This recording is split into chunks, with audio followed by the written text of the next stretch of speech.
بڑی تکلیف ہوتی ہے دوستوں ان لوگوں کو دیکھ کر کہ جب کہ یہ آیت پڑھی جائے اور ہم خاموشی سے بیٹھے رہیں، درود پاک کھل کر نہیں پڑھتے۔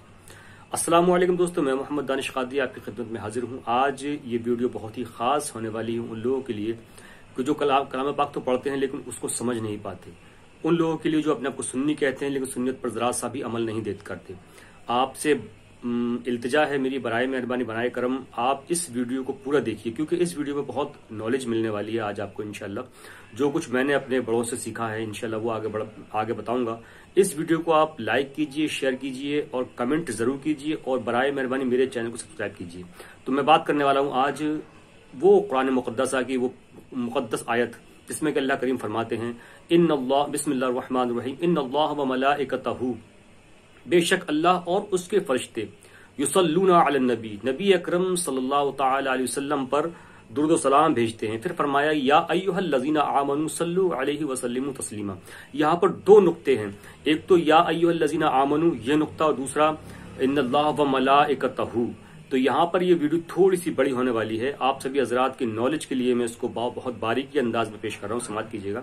اللہ کریم فرماتے ہیں ان اللہ، بے شک اللہ، ان اللہ و ملائکتہ، اور اس کے ملائکہ اور اس کے فرشتے تو اللہ تعالیٰ کی ہی ہیں، اللہ تعالیٰ کے ہی ہیں، لیکن یہاں پر چھوٹا سا نقطہ یہ ہے کہ جب حضرت آدم علیہ السلام کو اللہ کریم بنا رہے تھے اور حضرت آدم علیہ السلام کا پتلا تیار کر دیا، اور اس وقت اللہ کریم نے حضرت آدم علیہ السلام کے پتلے میں روح پھونکی، کہا کہ روح سے حکم دیا کہ اب اس پتلے میں داخل ہو جا۔ جب روح کو پتلے کے اندر داخل کیا گیا تو روح گھبرا کے باہر آ گئی۔ اللہ کریم نے فرمایا کہ روح کیا ہوا؟ تو اللہ کریم سے وہ روح عرض کرتی ہے یا اللہ اس پتلے کے اندر بہت زیادہ اندھیرا ہے۔ اللہ کریم نے فرمایا اندھیرا ہے؟ اب روح نے کہا ہاں اللہ پاک اس میں بہت اندھیرا ہے۔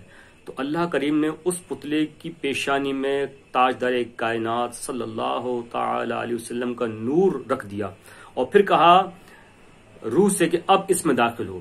تو روح جب داخل ہوئی تو اللہ کریم نے فرمایا کہ اب کیسا پایا؟ تو روح فرماتی ہے اے پروردگار عالم، جیسی تیری تجلیاں باہر رونق برسا رہی ہیں اسی طریقے سے اس پتلے کے اندر رونق ہے، روشن پورا پتلا ہے پورا۔ تو اللہ کریم نے پھر حکم دیا فرشتوں کو اب آدم کو سجدہ کرو۔ حضرت آدم علیہ السلام کے لیے تمام فرشتوں نے سجدہ کیا، لیکن ایک فرشتے نے سجدہ نہیں کیا جو معلم الملکوت تھا، یعنی فرشتوں کو پڑھانے والا، فرشتوں کو استاد، معلم الملکوت۔ تو یہاں پر پتہ چلتا ہے کہ پڑھنے سے علم نہیں آتا، علم سے دماغ کی روشنائی نہیں بڑھتی بلکہ ادب سے بڑھتی ہے، ایمان سے بڑھتی ہے۔ اللہ کریم نے حکم دیا تمام فرشتوں کو کہ سجدہ کرو آدم کو، جسے ہم نماز میں سجدہ کرتے ہیں نا، یہ انہی سجدوں کی سنتیں ہیں۔ تو تمام فرشتے اللہ کی بارگاہ میں سجدہ کرتے ہیں سوائے ایک فرشتے کے جو کہ معلم الملکوت تھا، فرشتوں کا سردار، فرشتوں کا استاد۔ اللہ کریم نے اس پر لعنت کا طوق ڈال دیا۔ جب وہ فرشتے پہلے سجدہ کرنے کے بعد انہوں نے سر اٹھایا، دیکھا کہ ہمارے معلم الملکوت یعنی ہمارے عالم کے گلے میں لعنت کا طوق، تو سارے فرشتے گھبرا گئے اور پھر اللہ کی بارگاہ میں دوسرا سجدہ کیا۔ جو ہم نماز میں سجدہ کرتے ہیں نا، یہ پہلا سجدہ تو حکم کا ہے، دوسرا سجدہ خوف کا ہے۔ تو یہاں پر یہ بات مکمل ہوئی، کیونکہ یا ایھا الذین آمنوا ان اللہ و ملائکتہ، اللہ اور اس کے فرشتے، اس کے وہ فرشتے جنہوں نے آدم علیہ السلام کو سجدہ کیا، کیونکہ فرشتہ شیطان بھی ہے لیکن اب وہ فرشتہ نہیں رہا، اللہ کریم کی رحمت سے وہ مایوس ہو چکا ہے، اس کو دور کر دیا گیا ہے۔ ٹھیک، اب یہاں پر اللہ ارشاد فرماتا ہے، یہ پہلا نقطہ یا ایھا الذین، پہلا نقطہ ان اللہ و ملائکتہ، اللہ اور اس کے فرشتے۔ اب دوسرا نقطہ یہ کہ یا ایھا الذین آمنوا، یعنی اے ایمان والو تم بھی میرے محبوب پر درود و سلام بھیجو۔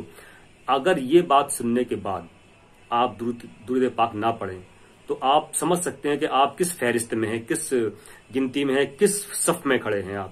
تو میرا صرف یہ مقصد ہے کہنے کا کہ جس عمل کو خود خدا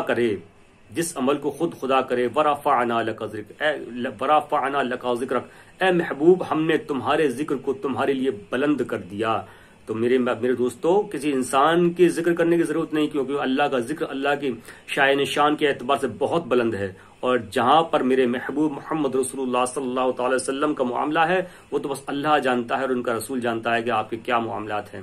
تو اس آیت کو پڑھنے کا مطلب یہ ہے کہ جتنے بھی سنی علماء کرام، سنی حافظ نماز کے بعد دعا پڑھتے ہیں، دعا میں یہ دعا مانگتے ہیں، ان اللہ و ملائکتہ یصلون علی النبی یا ایھا الذین آمنوا صلوا علیہ وسلموا تسلیما اللهم صل علی سیدنا شفیعنا حبیبنا کریمنا مولانا ملجانا محمد بارک وسلم صلوا علیہ صلاۃ و سلام علیک یا رسول اللہ۔ یہ آیت واضح کر دیتی ہے، یہ آیت دودھ کا دودھ اور پانی کا پانی کر دیتی ہے کون عاشق رسول ہے، کون منافق ہے۔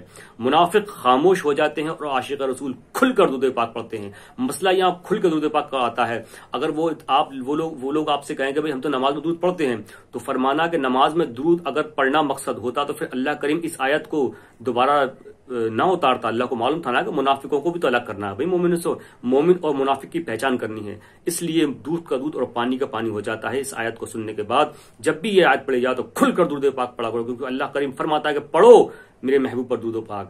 اگر ہماری مسجد کے اندر امام صاحب کہتے ہیں تقریر میں کھڑے ہو کر کہ ایک بار با آواز بلند درود پاک پڑھ، تو آپ لوگ پڑھتے ہو نا درود پاک پڑھتے ہیں نا، ہم لوگ با آواز بلند پڑھتے ہیں کیونکہ ہم سمجھ رہے ہیں، ہم جب سمجھیں گے تبھی تو پڑھیں گے نا۔ تو کھل کر درود پاک پڑھیے، جتنا ہو سکے اتنا پڑھیے۔